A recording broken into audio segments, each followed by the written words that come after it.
আচ্ছা, এই স্ট্রেস, দুশ্চিন্তা আর অতিরিক্ত লবণ খাওয়া, এগুলোই কি হাই প্রেশারের, উচ্চ রক্তচাপের কারণ? তাছাড়া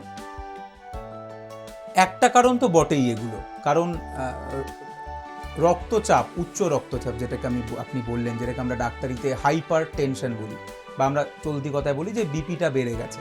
তো নর্মালি আমাদের সবারই একটা বিপি তো থাকেই, মানে রক্ত যাচ্ছে আমাদের শরীরের মধ্যে দিয়ে, তার একটা নিজস্ব চাপ আছে, যেটা নর্মালি সবাই জানে যে 120/80 এরমভাবে আমরা একটা বলি। এবারে রক্তের এই চাপ বেড়ে যেতে পারে বিভিন্ন কারণে। কেন রক্তের চাপ বেড়ে যাবে? এক হচ্ছে কোনো কারণে যদি রক্তটা বেড়ে যায়, মানে একটা একটা পাইপের মধ্যে দিয়ে জল যাচ্ছে, তার তো একটা চাপ আছে। এবার সেই চাপটা কখন বেড়ে যাবে? দেখুন, 2-3টে কারণে হতে পারে। এক হচ্ছে পাইপটা সরু হয়ে গেল, তাহলে চাপ বেড়ে যাবে। দুই হচ্ছে জলটার পরিমাণটা বেড়ে গেল, মানে আগে যতটা জল আসছিল তার থেকে বেশি জল আসছে একই পাইপের মধ্যে দিয়ে, তাহলেও প্রেশার বেড়ে যাবে।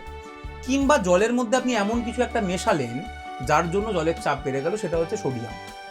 সেই জন্যই বলে যে নুন অবভিয়াসলি একটা ফ্যাক্টর যেটা আমার ব্লাড প্রেশারকে বাড়ায়। সেই জন্যই কারুর যদি ব্লাড প্রেশার বেড়ে যায়, তার প্রথম ট্রিটমেন্ট হচ্ছে কাঁচা নুনটা খাওয়া যায় না।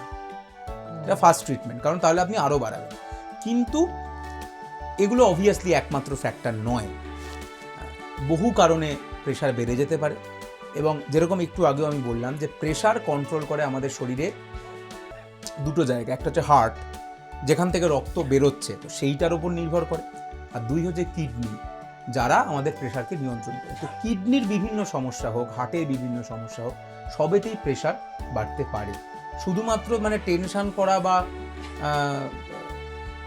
করা কিংবা আপনি যেটা বললেন নুন খাওয়াই যে প্রেশারের একমাত্র কারণ তা নয়, তার বাইরেও হার্টের কোনো সমস্যা, কিডনির কোনো সমস্যা, সেগুলোর জন্য প্রেশার বাড়তে পারে।